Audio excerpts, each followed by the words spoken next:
Top of the morning to you.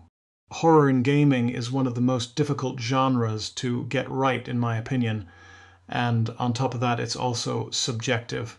What scares me might not scare you.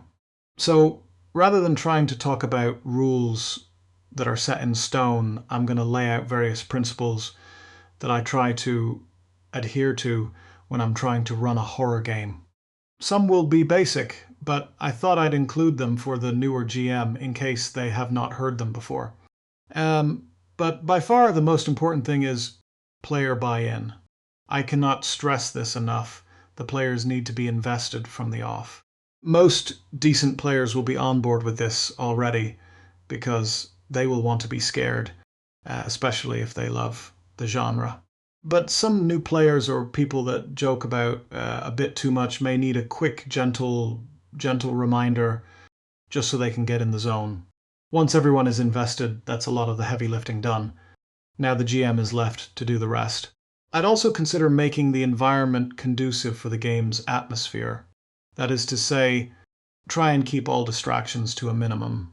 Get rid of phones, etc. You can dim the lights or use props. But personally, I don't find those all that useful because if I allow my character to inhabit the game, my imagination will be building the real atmosphere. But others may find this type of thing useful. That said, I am partial to a bit of background music as it helps my imagination, but make sure it's not too obtrusive as to interfere with the game. System matters to a certain extent. Not that it has to have a million rules for sanity and panic or whatever, but the players should be pretty vulnerable and know it too. That will immediately change the player dynamics compared to that of a 5e game, where the players feel somewhat invulnerable, and will ramp up the fear factor before the game even begins. Adding the extra mechanics for fear on top of that will add an extra layer to the game. But the squish factor is more important in my opinion. If you're dealing with horror fans or guys that play a lot of horror games, then you want to change their expectations. After all, they've all seen The Thing and Alien. So now is the time to subvert their expectations whenever possible, so avoid all the predictable horror tropes, unless you're attempting a double bluff or some such tactic. Jump scares and the like are far too overused and lazy. If you have to do one at the table, make it really rare and pick the best timing. Another approach I like to take in creating a horror atmosphere is to build up the horror slowly. What we are attempting to do is to trigger the player's intuition. This will prime them for horror at a subconscious level, or that's the idea. What we are attempting to do is create subtle mismatches in the environment. Something that should not be there but by itself isn't going to send the players into a panic and guns drawn immediately situation. It could be a sound in the distance, a couple of shadowy figures watching them, a white van is parked on a sidewalk, or the lights are out in a 24-hour cafe. These then can be built on to add more tension. Now the sound becomes a distant growl. The figures begin to follow the characters. There's a thumping sound from the van's interior, or there's a smashed window at the back of the cafe. You get the idea. Pacing is another aspect that can install fear, but I think it should ultimately run from slow to medium and only really gain that full-on pace at the end of the game.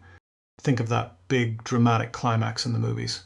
That said, in survival horror, the pace can ebb and flow.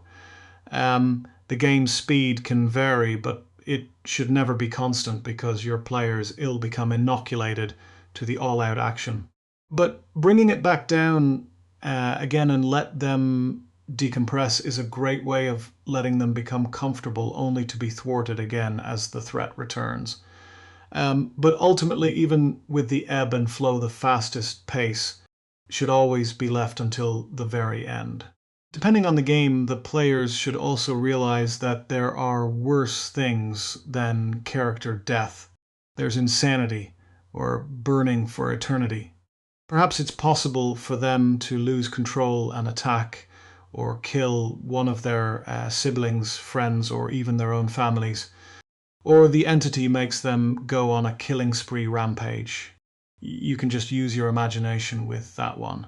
Besides having the characters being physically weak compared to the threat they face, there are several other things that a GM can utilize to make the characters feel underpowered. Some of these are common sense and probably quite familiar if you're into horror as a genre, but I think they are worth covering.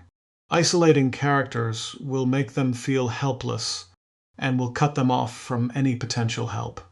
Not only will this have a mechanical effect in the game, but it will have a large psychological one too. Resources can be kept to a minimum, thus keeping the players always on the back foot, but it may also force them to come out of hiding, whether they want to or not. Hunted players are scared. Players LOL.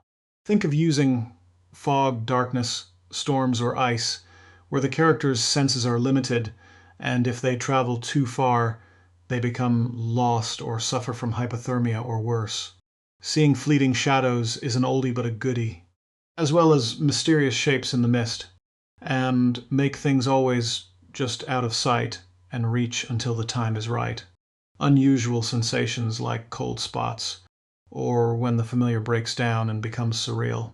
But use this sparingly, or it will quickly become stale.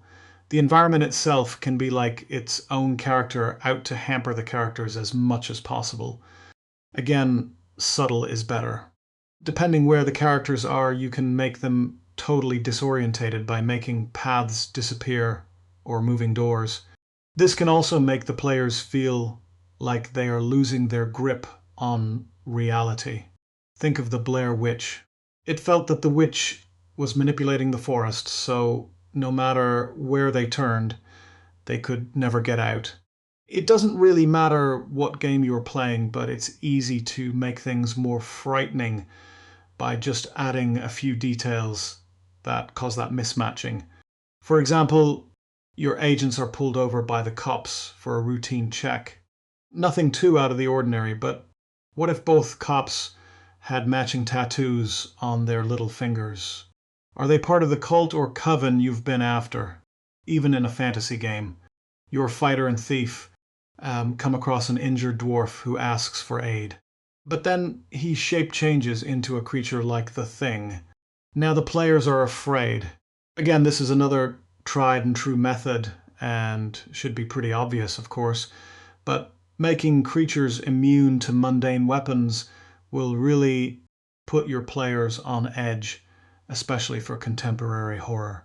The amount of new Delta Green players I've had over the years who think that if they have an M16 and a pack of grenades that they'll be pretty safe. But when a creature is only partially here in this dimension or will return, that's pretty damn scary. Let them go and hunt for a special artifact, device, ritual, or special weapon. If you read a lot of horror books, then you're probably aware of this tip. Don't overly describe the horror to your players. Your aim is to paint broad brushstrokes on the canvas and let their imaginations fill in the blanks. Lovecraft was a master at this.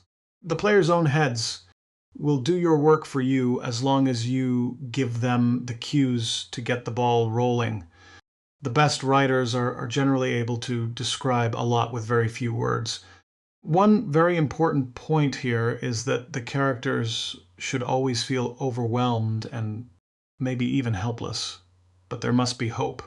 If you want the characters to care, their actions, even if they die, should at least mean something. Even if they only delay the evil for a time, they have to have something to care about, or what's the point in playing the game? Other mechanical things like countdowns and loss of time is imperative. This may be done through some kind of clock or tracking mechanic, or perhaps come in the form of doom. Again, here I like to use the theater of the mind. I don't generally like those types of mechanics because I feel they pull me out of the game, but as a GM, I'll ramp up the pressure organically.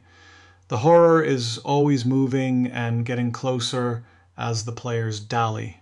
Again, make sure the players know this too. Whether it's through sound or even if it's just a supernatural feel of a looming presence getting ever closer. There's no better teacher than classic horror movies and books. So always rewatch and read the classics with an analytical head on your shoulders, as it will pay you great dividends in the end. Well, that's it for now. I hope you found a few of these tips useful, and please like, subscribe, and share. Let me know if you've got any of your own tips. I might do a follow-up at one point. Take care for now, and Slacha.